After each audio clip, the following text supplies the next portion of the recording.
Alhamdulillah, tuan-tuan dan puan-puan, kita bersyukur kepada Allah Subhanahu wa taala dalam kesempatan di awal pagi kita kembali semula.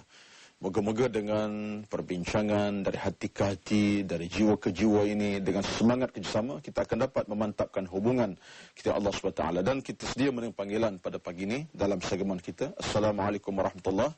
Waalaikumsalam Ustaz. Ya, assalamualaikum. Siapa cakap ni? Abdullah Osman dari Seremban Ustaz. Syekh Abdullah Osman. Sila Syekh Abdullah daripada Seremban, ya. Ya. Tadi Ustaz ada sebutkan tentang ajaran sesat kan. Ya, Ada ya. dalam satu hadis, kalau tak silap saya, di Sahih, Rasulullah SAW bersabda bahawa di akhir zaman nanti ada terbahagi 73 golongan. Ya, ya. Dan hanya satu sahaja golongan yang terjamin masuk surga. Jadi Ustaz, kita rasa golongan kita betul. Begitu juga golongan masing-masing.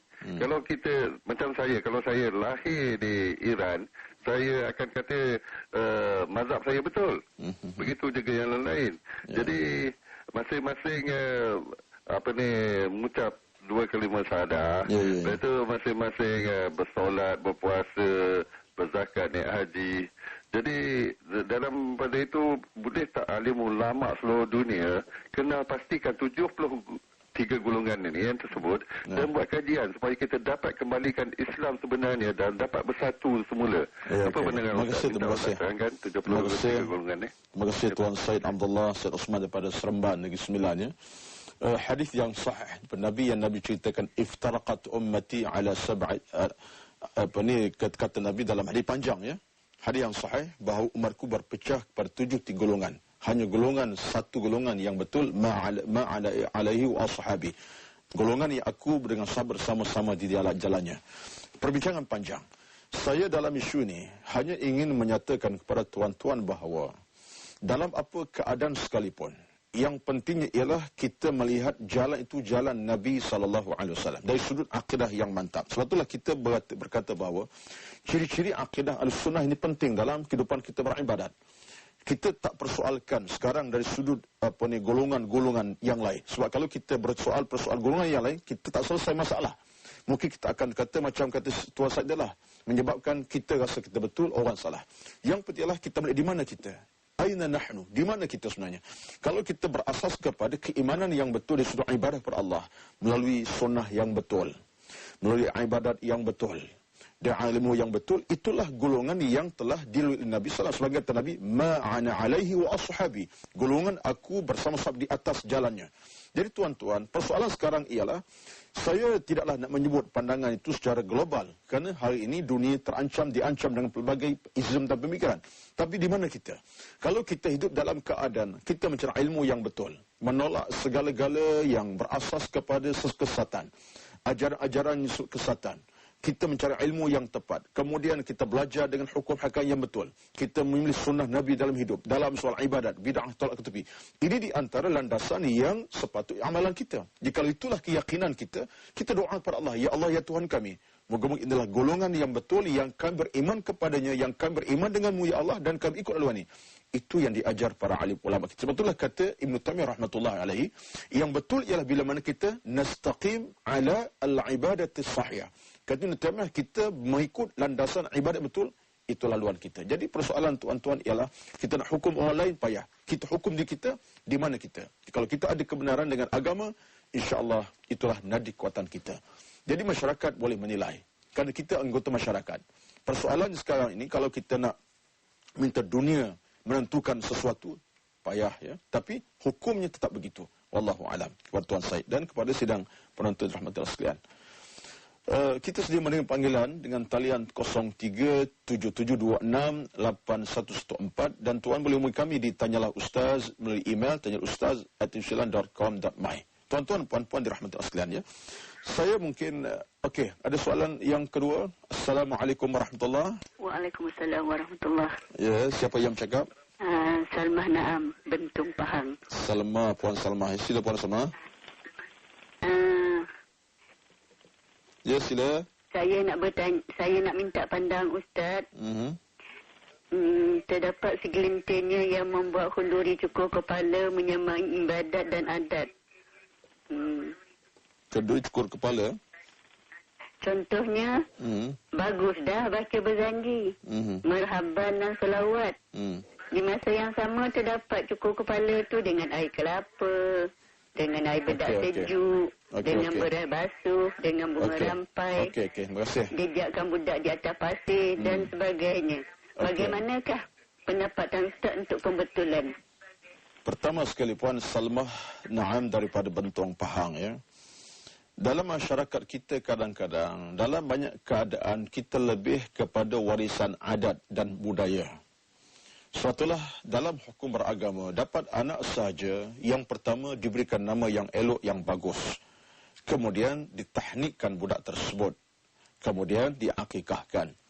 Makna dalam hukum agak jelas, tahnik itu sekadar kita memberinya sedikit manisan, dengan sedikit madu ataupun air zam-zam, kemudian disertakan sama dengan buah tamar sedikit sekadar untuk dilalukan di atas bibirnya. Dan kemudian akikah macam kita tahu. Jadi persoalan-persoalan datang sekarang dengan dijejakkan ke atas pasir dengan air rampai, bunga rampai macam ini memang kita boleh berkata ia satu yang beradat semata-mata yang telah dijadikan sebagai ibadat oleh setengah golongan. Jadi kepada kita yang ada agama, yang milik agama sebagai jalan hidup, kita kena ketepikan. Kepada yang faham, tolong beritahu. Kepada yang tak faham, tolong bertanya. Alim ulama, orang-orang yang faham tentang hidup yang sebenarnya kata ibadat. Jadi kita duka cita. Kadang-kadang saya pernah pergi satu kawasan, satu masa, dicukur kepala sampai budak tu dimandi dengan air kelapa. Kesejukan budak tu wujud tak mati, tuan-tuan. Jadi melambangkan ada benda yang tak kena.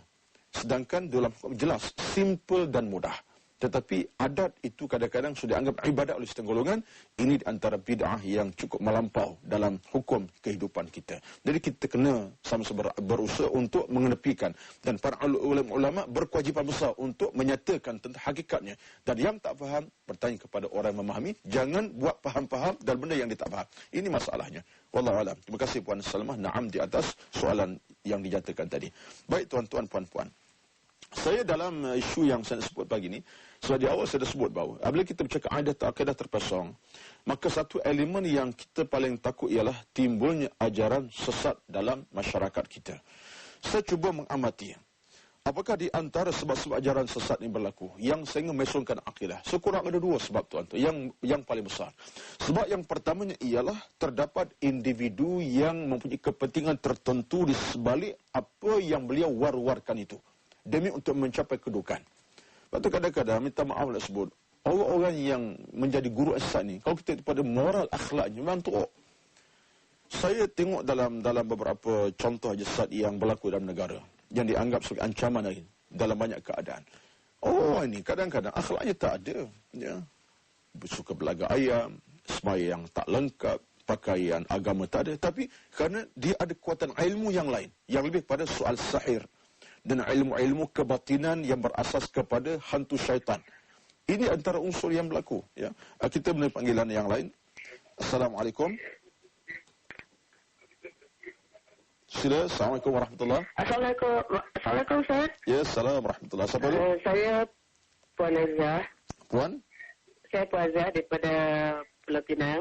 Puan Aizah, Ya. Azizah, ya. Sila Azizah, Puan Aizah. Saya nak tanya Ustaz lah, sebabkan sekarang ni kan, kita orang Islam lah, dia kurang apa orang kata, macam kita orang dulu, orang Melayu kita dulu, dia suka mengamalkan saka dan sebagainya kan.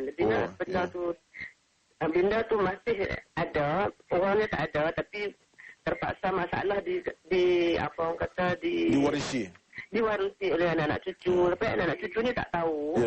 Bila sakit, mana dia orang memang banyak dia orang pergi ke hospital lah. Tapi bila pergi hospital tak dapat teris. Tak dapat teris, mana bila kita cuba cara minta buat cara ayat Al-Quran ni, dia orang tak apa nak tukar lah.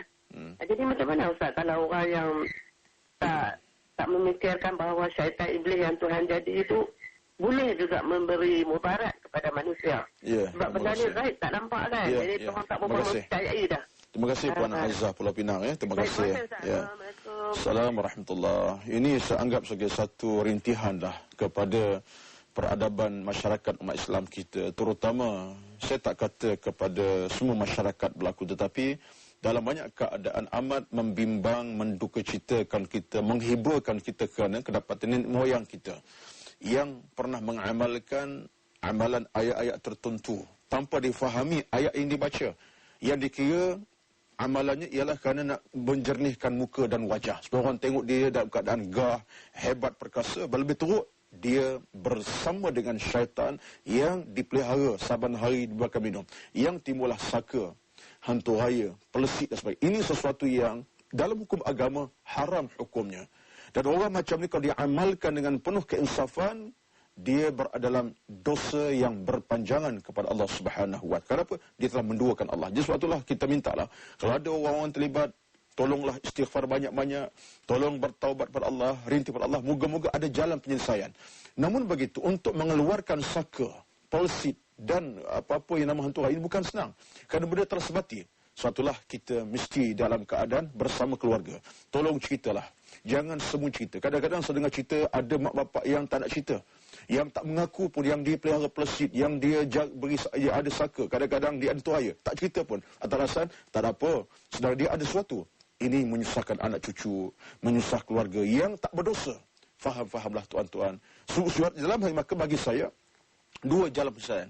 Yang pertamanya ialah kena ada penjelasan pada orang berkaitan. Yang pelihara benda macam tolong beritahu. Kalau tidak, dia tak akan selamat. Dunia tak selamat, akhirat tak selamat. Yang keduanya ialah kena ada usaha yang berterusan. Dengan doa, munajat, bertemu dengan orang-orang alim. Jangan bomoh mengaut. Orang-orang alim dengan solat hajat. InsyaAllah ada jalan penyelesaiannya. Kita ada soalan masuk. Ya, Assalamualaikum warahmatullahi wabarakatuh. Waalaikumsalam. Ya, siapa saya Haji Said. Haji Said. Ya. Menjadi 3 kali putih, Ustaz. Ya, apa khabar Haji? Alhamdulillah. Ya, Haji. Sila Haji. Kita masalah soalan akidah, Ustaz. Ya, sila. Akidah kita ni ada tebal, ada nipis. Allah Akbar. Ya. Ada dalam, ada jangkan. Masya Allah. Kita tengok telah ni taman lah kenuri kenapa banyak. Ya. Buat cara Islam ni kan. Dia pagi dia baca Quran. Dan dia berjanji lah apa lagi kita kata cara turut Nabi lah. Itu kadang-kadang dulu ni sikit dia main Qadhan. Dia kata cara Islam ni haram kan.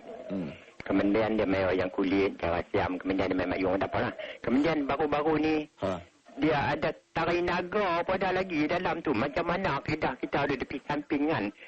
Tari naga, naga itu bataran Cina. Kemudian macam mana akidah dia? Saya tahu orang dalam tu kita dah. Okay, terima kasih Tuan Haji Said. Ya.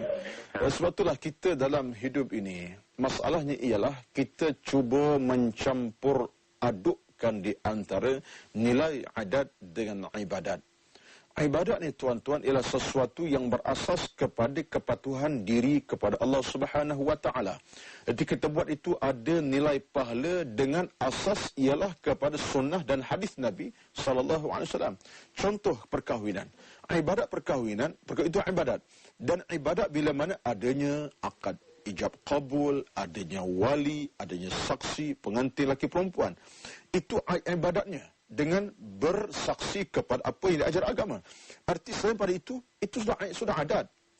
Maknanya seperti sarung cincin, sarung menjarum cincin. Itu bukan ibadat lagi, itu sudah adat. Dan kadang-kadang itulah masalah kita masyarakat ini. Jadi kadang-kadang kita itulah adatnya menjadi ibadat. Sehingga kalau tak ada sarung cincin macam tak sah. Sebab apa? Oh macam tak kenalah tak ada sarung cincin. Batal air semayang sebagai contoh. Ini semua adat-adat yang telah dijadikan ibadat yang karut dalam masyarakat kita. Kita cukup duka cita. Adat seperti batal ismayang. Kita tak faham apa pula nak batal ismayangnya. Ya. Jadi kadang-kadang ini datang secara kita tidak memahami hukum hakam agama. Sebab itulah bagi saya melihat peristiwa atau hal yang tuan-tuan merupakan satu ancaman kepada moral agama kita sendiri. Yang kalau tak kena cara boleh meruntuhkan akidah. Macam Tuan Haji saya katalah. Sampai tarian naganya. Ini sudah melewati batas hukum agama. Wayang kulitnya sampai 3 malam. Kuda kepangnya. Entahlah kepang apa kita nak tahu. Ya? Dengan daripada malam sampai maghrib entah ke mana. Kuda kepang tu sampai maghrib. Isyak entah ke mana ni. Akhir kuda kepang sampai pukul 3 pagi. Subuh tidak. Karut tuan-tuan. Jadi benda macam ni kita nak kena basmi lah. Basmi kejahatan, kebujahilan kita wajib lakukan. Jadi hukum agama jangan kita fikirkan adat sekadar adat, ibadat tak adat. Ibadat tak ibadat kita akan sambung cerita dan kita akan bertemu setelah kita berehat kita insya-Allah. Alhamdulillah, syukur kepada Allah Subhanahu wa Ta'ala kita dapat kembali semua dalam segmen kita pada pagi ini. Sambungan apa yang sebutkan tadi tuan-tuan, sebab-sebab kemunculan ajar sesat ini di antara ialah kerana adanya orang yang berkepentingan, individu yang ada kepentingan. Yang kedua ialah kerana adanya golongan yang cuba melemahkan akidah dan memesongkan keimanan orang Islam. Ini di antara isu yang kita hadapi dalam masyarakat. Justru sebab itulah makanya kalau kita nilai ya, dan ini pun menjadi suatu penilaian umum dalam masyarakat orang Islam kita, bahawa kemunculan ajaran ini kadang-kadang secara tak dirancang dan dirancang. Terutama dari sudut di mana adanya kepentingan tertentu. Saya melihat begini tuan-tuan ya. Dalam banyak keadaan, ajaran-ajaran ini kadang-kadang dia ada persembunyiannya. Dia lahir secara sembunyi. Dia tak secara umum ya. Kadang-kadang mereka hidup dalam keadaan sembunyi-sembunyi. Kalau meratib berzikir malam-malam buta, jam 3-4 pagi, kita tak faham.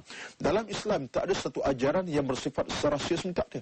Dalam Islam, sifat ajaran ialah secara terang dan nyata. Dan hukum hakamnya sampai peringkat ibadah sekecil mana sekalipun ada kenyataannya. Di tempat yang terbuka, di tempat yang umum, di khalaik yang ramai. Itu kaedah dalam agama. Baik solat, sembahyang, puasa. Tak ada dalam satu nas hadis Nabi mengatakan solat mesti tempat seorang-seorang orang tak nampak. Tak ada. Terbuka dalam konteks seperti itu, berjamaah. Mengapa Islam kata sembahyang itu kena berjamaah? Salatul jama'ati afdal min salatil fadhi bi 27 darajatan. Mengapa? Sebab itu satu solat nampak, ya orang nampak. Itulah ibadatnya, itulah kenyataannya. Sebab itu diminta berjemaah dalam konteks yang ramai, di tempat yang umum. Tengok tuan-tuan. Sama juga ibadat yang lain. Menunjukkan bahawa dalam Islam ada benda yang tak disembunyi rahsianya, tapi tiba-tiba ada amalan masyarakat yang disembunyi. Ini merupakan antara unsur berlakunya ajar sesat dalam masyarakat kita. Terutama hari ini kita lihat bahawa individu yang merancang itu individu yang tak ada moral, ilmu agama langsung. Kalau ada ilmu pun ilmu yang membawa kepada kesesatan ataupun kebinasaan. Baik, kita terima panggilan. Assalamualaikum warahmatullahi. Assalamualaikum. Assalamualaikum. Waalaikumsalam. Ya, siapa yang bercakap ni? Saya Aznita Hasan. Ya, Puan Aznita ya. Sila. Daripada Kelantan. Ya, sila. Ustaz, saya nak tanya. Ya. Satu amalan ya, bila kita terlanggar naik kereta, melanggar kucing ke apa ke, orang kata kena campakkan duit shilling. Kena apa? Kalau terlanggar binatang kemudian? Bila terlanggar, katalah kita naik kereta terlanggar binatang, kucing ke apa ke, selalunya kucing lah, kita akan campakkan duit shilling pada kucing tu lah. Kenapa tu? Seolah-olah macam kita nak mengelakkan daripada berlaku kecelakaan selepas tu ke apa ke selepas tu kan. Ya. Itu secara sukarela. Satu lagi saya dengar macam kita kena mencampakkan shilling juga. Kalau kita lari kat sana, tapi dalam keadaan terpaksa. Kalau tak campak, konon-kononnya akan berlaku malapetaka. Allah Akbar. Satu dalam keadaan terpaksa, satu dalam keadaan sukarela. Jadi dari segi akidah, apa kata pesong akidah seorang yang buat macam tu. Terima kasih Puan Aznita. Di dalam hukum beragama, ada satu amalan at-tiyarah. Satu larangan Nabi jelas kepada kita.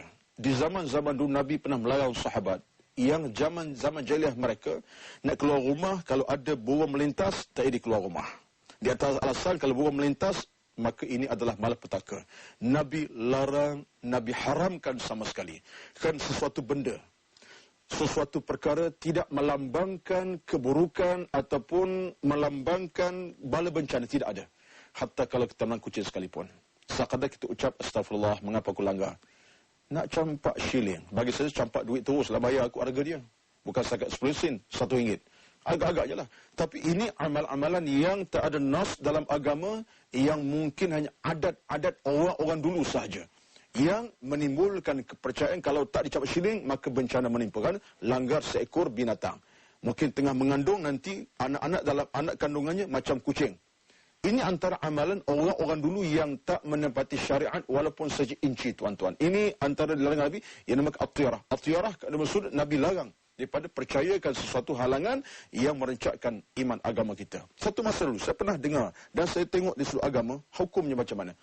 Hukumnya haram. Sampai ke peringkat bila mana kita tengah mengandung, nak pukul seekor, nak langgar seekor kucing pun, kita bimbang. Kalau isteri mengandung tadi dapat saya nak kata apa dalam bahasanya, kesan daripada kelanggar itu, kucing akan dari sudut perkataannya, sehingga menyebabkan anak kita ada nilai kucing agaknya. Itu semua karut tak ada dalam agama.